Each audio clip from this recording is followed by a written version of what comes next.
সোহাগ হত্যাকাণ্ড এটা একটা পরিকল্পিত হত্যাকাণ্ড আমরা মনে করি, ষড়যন্ত্রের অংশ হিসেবে। না হলে এ ধরনের একটি ঘটনা কিভাবে ঘটে? আবার এদের দাবিটাও খুব স্পষ্ট যে ব্যবসা কেন্দ্রিক দ্বন্দ্বের কারণে এ ধরনের হত্যাকাণ্ড ঘটেছে।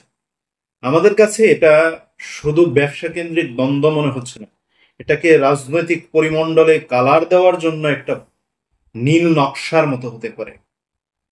আপনারা জানেন, যখন দেশ ভালো চলে, বাংলাদেশ যখন ভালো চলে, তখন পার্শ্ববর্তী রাষ্ট্রের ভারতের গোয়েন্দা সংস্থা খুব তৎপর থাকে যেন কোনো ধরনের একটা বিশৃঙ্খল পরিবেশ তৈরি করা যায়, দেশটা যেন উত্তপ্ত থাকে। আমার কাছে মনে হয় এটা রয়ের একটা পরিকল্পনা ছিল, যেন এ ধরনের একটি ঘটনা ঘটে, এ ধরনের একটা আলোচনায় আসে, এবং যে সকল রাজনৈতিক দলগুলো সুন্দরভাবে পরিপাটি করে তাদের রাজনৈতিক পরিমণ্ডলে অনেক পরিবর্তন এনে রাজনীতি করছিল, তাদেরকে যেন ভিন্নভাবে জনগণের কাছে উপস্থাপন করা যায়, সেই জন্য একটা ষড়যন্ত্রের জাল বিছানো হয়েছিল। না হলে যে ব্যক্তিটা সোহাগ হত্যা মামলার আসামি, সেই এনসিপি জামাতের মিছিলের মধ্যে তাকে পাওয়া যায়, প্রশাসন সেখানে গ্রেপ্তার করে সে কোথায় চলে যায়, সে তো তাহলে বিএনপির মিছিলে থাকার কথা ছিল, বিএনপির প্রোগ্রামে থাকার কথা ছিল। বিএনপির উপর এত বড় ব্লেম, এত বড় একটা অভিযোগ বিএনপির নেতাদের উপরে, তো সেই ক্ষেত্রে তো মির্জা ফখরুলের সাথে থাকার কথা ছিল, কি বড় বড় আরো রাজনৈতিক দলের যে বিএনপির বড় বড় নেতারা যারা আছেন তাদের সাথে থাকার কথা ছিল। তো রাতারাতি কি এমন হলো এনসিপির সাথে চলে গেল, জামাতের সাথে চলে গেল? আসলে এটার পেছনে কিন্তু অবশ্যই আছে, না হলে সোহাগ হত্যা মামলার আসামি এইভাবে যেতে পারে না। সোহাগ হত্যা মামলা একটা আলোচনার কেন্দ্রবিন্দু, রাজনৈতিক পরিমণ্ডলে এটাকে আলোচনায় আনার জন্য 2 দিন পর পরিকল্পিতভাবে আনা হয়।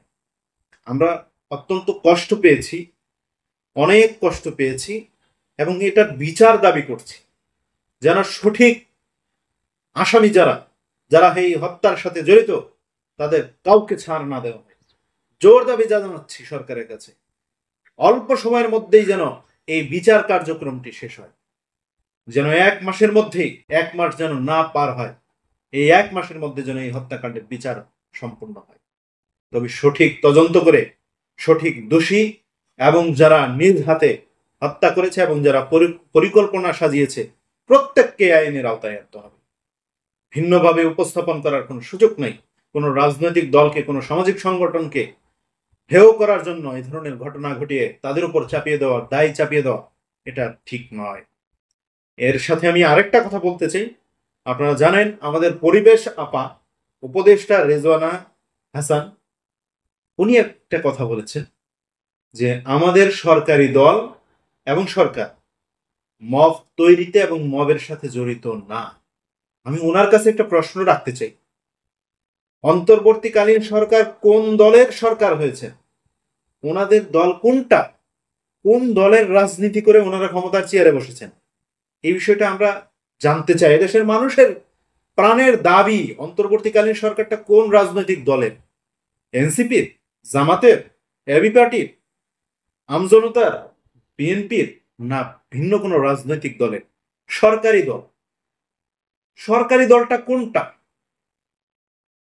আমরা জানতে চাই। তবে আমরা যেটা ধারণা করছি সেটাও হতে পারে সরকারি দল, আপনারা সেটাকে উদ্দেশ্য করেই বলতে পারেন।